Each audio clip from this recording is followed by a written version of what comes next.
Good morning. സമയം രാവിലെ 7:23. നമ്മളിപ്പോൾ അമ്മയെ ശബരി കൊണ്ടാക്കണം. അപ്പോൾ അത് കഴിഞ്ഞിട്ടാണ് നമ്മളിപ്പോൾ അനിയത്തെ കൊണ്ടാണ് ഗൈസ് ട്യൂഷന് കൊണ്ടാക്കണത്. സോ കാഴ്ചയിൽ കാണിച്ചു തരാം. ഇവിടെ പുതിയ ചെപ്പശ്ശേരി ബസ് സ്റ്റാൻഡാണ്. ബസ് ആകെ 2 ഉള്ളൂ. ബസ് സ്റ്റാൻഡ് എന്ന് പറയാൻ പറ്റില്ല, ബസ് സ്റ്റോപ്പ് എന്ന് പറയാം. അതിൽ ബസ് സ്റ്റാൻഡ് എന്ന് എഴുതിയാണ്, കാണാണ്ടാവും.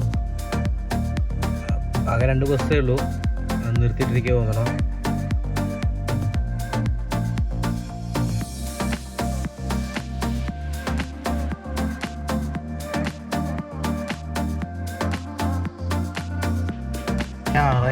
ശരിക്കും നല്ല വഴിക്ക് കൈ സമയം കൊണ്ടുവരാൻ വേണ്ടി പോകാൻ. ഇതിന് എന്ത് സമയം 6:29 ഇതാട്ടോ. അപ്പോൾ ഈ വാച്ച് റെഡിയാക്കാണ്ടാവും, പിന്നെ റെഡിയാക്കാം. അപ്പോൾ ഇത് കുറച്ചിട്ട് കഴിഞ്ഞ് നേരെ അമ്മയെ കൊണ്ടുവരാൻ പോവാം ഗൈസ്. എന്താല്ലേ അപ്പുറത്തും ഇപ്പുറത്തും റൈറ്റ് സൈഡിലേക്ക് അവിടെ ആൾട്ട് കിടക്കുന്നു, ഇക്യൂസോ കിടക്കണോ അവിടെ, സിൽവറോ ഗ്രേയോ എന്തെങ്കിലും. അല്ല ഗ്രേ ആണ്, സിൽവറോ ഏതായാലും കുഴപ്പമില്ല. അതിൻ്റെ ഓക്കെ. ഇത് സ്റ്റേജ് ശബരിയുടെ എന്തായാലും മനസ്സിലായല്ലോ. സ്റ്റേജിൽ അവിടെ കാറിലിരിക്കുകയാണ്. ഞാൻ പഠിക്കുന്ന സമയത്ത് 4 CEM/CS ആയിരുന്നു. Cheppassery English medium central സ്കൂളായിരുന്നു.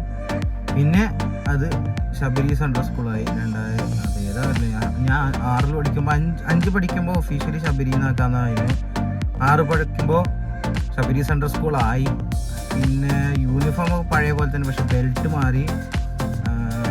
അത്ര തന്നെയാണ്, ബെൽറ്റ് മാറി. പിന്നെ ഞാൻ പോന്നിട്ട്, അതായത് 7ാം ക്ലാസ് കഴിഞ്ഞിട്ട് 8, 9 എൻ്റെ ഫ്രണ്ട്സ് 9ൽ ഇവിടെ പഠിക്കുമ്പോഴാണ് ഇവരുടെ ഡ്രസ്സ് മാറേണ്ടതും.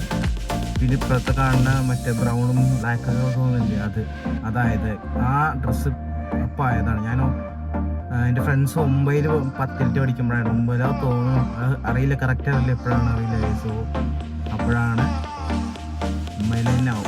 ആ സമയത്താണ് ഇവിടെ ബ്രൗണും ബ്ലാക്കും ആയത്. ഇപ്പോഴത്തെ ഡ്രസ്സ് ആയത് തോന്നുന്നു കുറേ. സോ കുറച്ച് വരാം.